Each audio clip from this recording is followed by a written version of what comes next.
This is the book, Black Sheep. I'm Robert Covelli.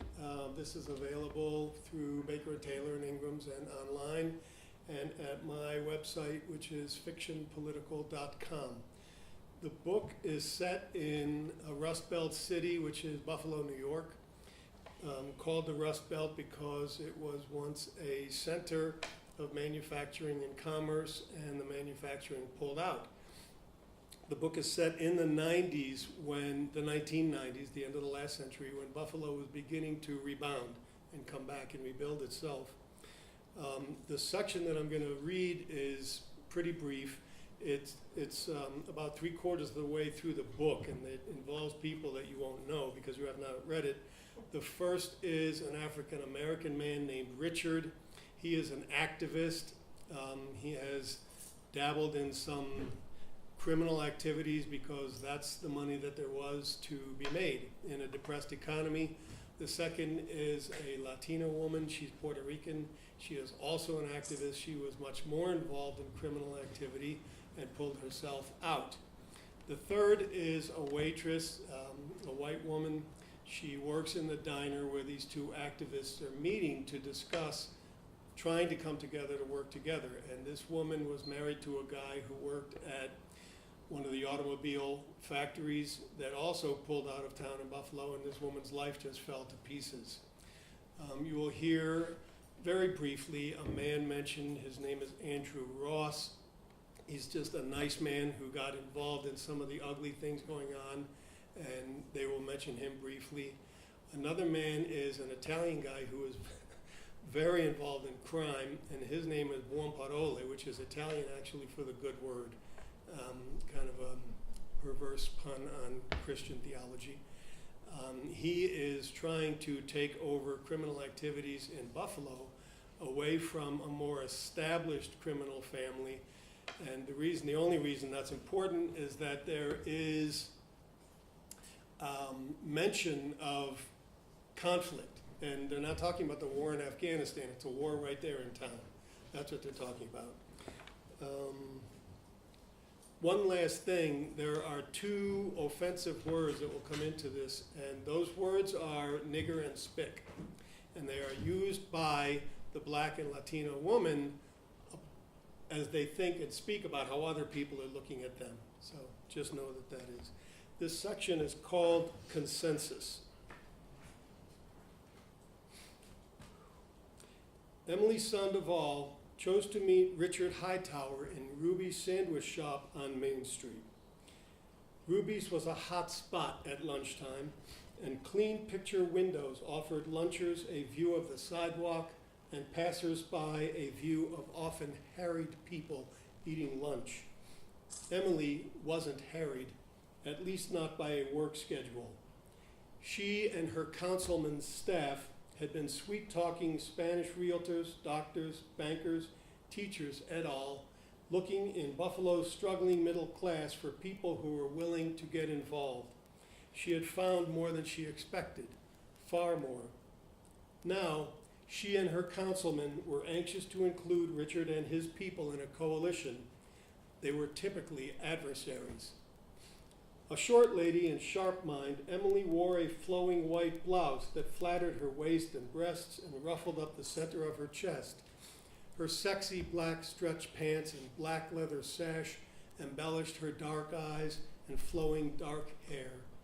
Her black patent leather shoes, pointing to a glorious future in the toe, were, as part of this outfit, beyond discussion. She didn't wait long to be seated. Nor was business slow. She slid into a booth along the wall and back, and the crowd bulged at the door. Her councilman had asked Richard to join her, and she was pleased to see the black man walk to the host's station and point to the booth where she sat. The truth was that Emily was excited, almost beyond enduring. The Hispanic lady stood up and greeted her counterpart in the Afro-American community. She labored to contain her Latin emotions. Emily wanted to squash the black dude in her arms. But instead, the Puerto Rican gal offered her associate a seat, and her sense of wonder collapsed into a softly sinful grin. A city smile conceived of sunsets over tenements and first kisses on summer nights.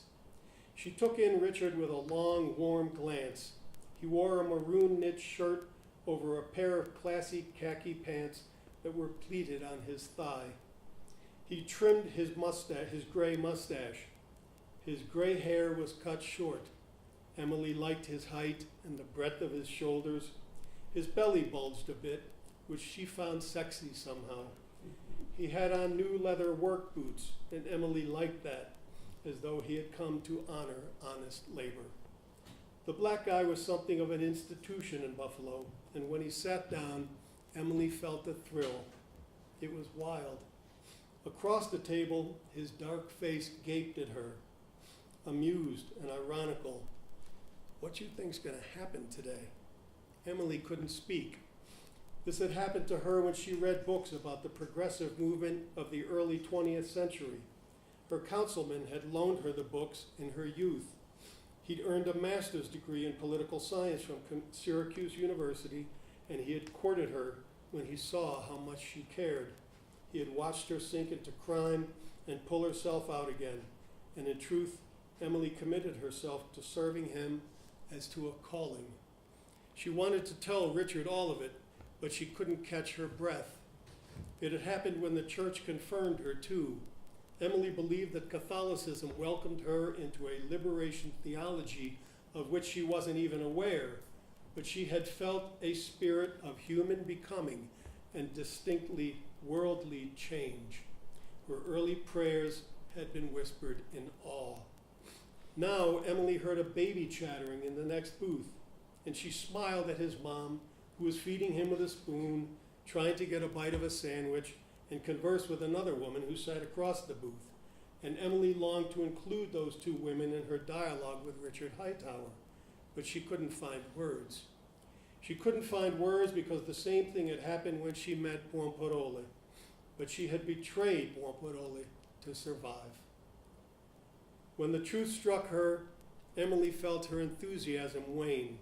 Her heart constricted, but she found breath, and then she found words. She realized what she had to say before she could talk shop. I watched life grind to a halt, Emily said. Her voice grew dry like slag in a steel mill. The machinery broke. I saw movements die. All these high old times never paid my rent for 25 years, and recessions crushed us every time. Her eyes watered, her throat closed. She glanced away, studying the mommy and the baby at the next table. The people, she asked? The people stayed the same. Government didn't provide. Upward mobility? Huh. I've waited 25 years for sense to emerge from madness. She bowed her head.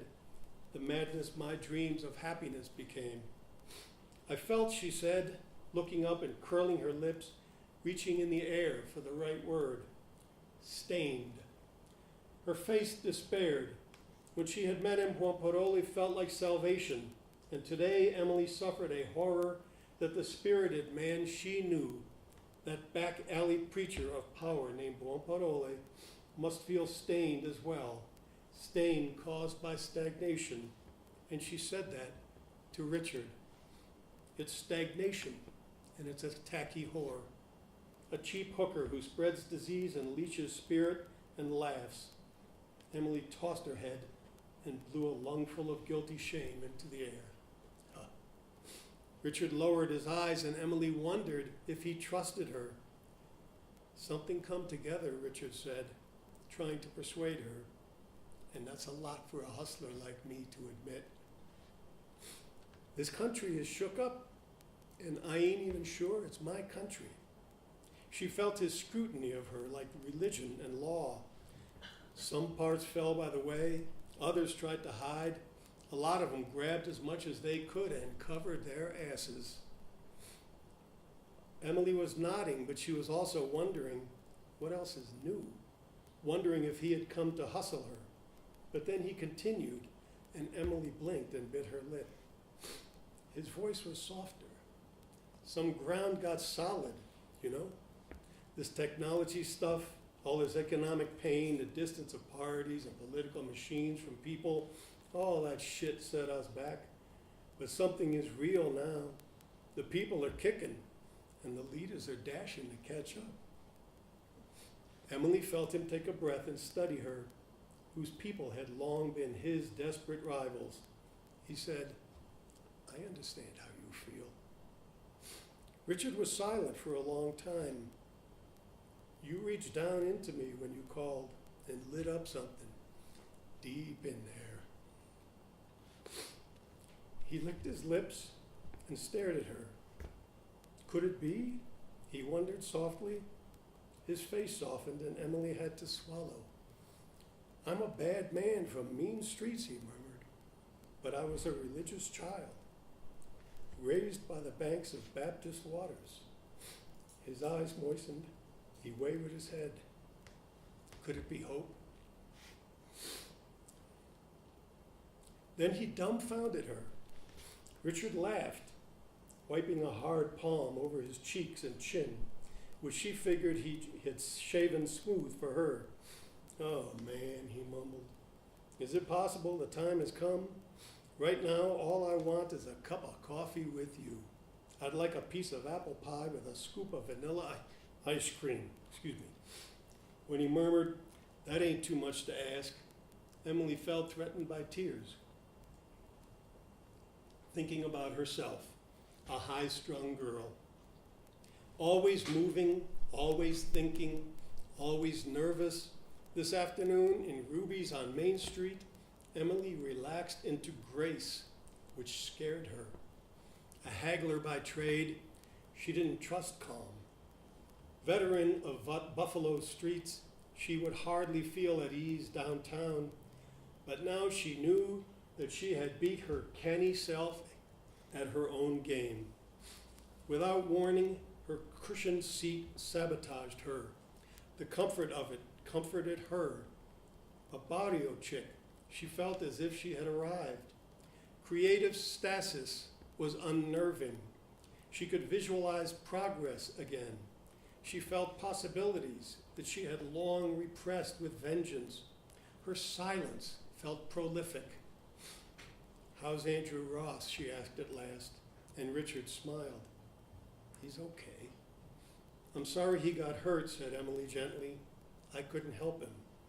I know, Richard answered. Your people didn't hurt him. Then Emily's face opened up like a Bible under a brilliant window. Her little fists clenched for a moment and her teeth shone. My people are down with this, she said. She leaned back her head and wonder glowed about her. The process is in motion, she said, as if she couldn't believe it. This is happening. We're going to nominate a progressive. The convention is tomorrow night. Our candidate is gonna be nominated. The Democratic Party is gonna run a progressive for mayor. Response came very softly. I know. Money's on the table, Emily said, for jobs, as if that were incomprehensible. She leaned forward, glancing over her shoulder. If the war doesn't expand. Reply was soft. I know. Emily saw a waitress coming, pulling a pencil out of purplish hair and a check pad out of her apron, and she heard Richard murmur, we got to hold on to hope, my friend.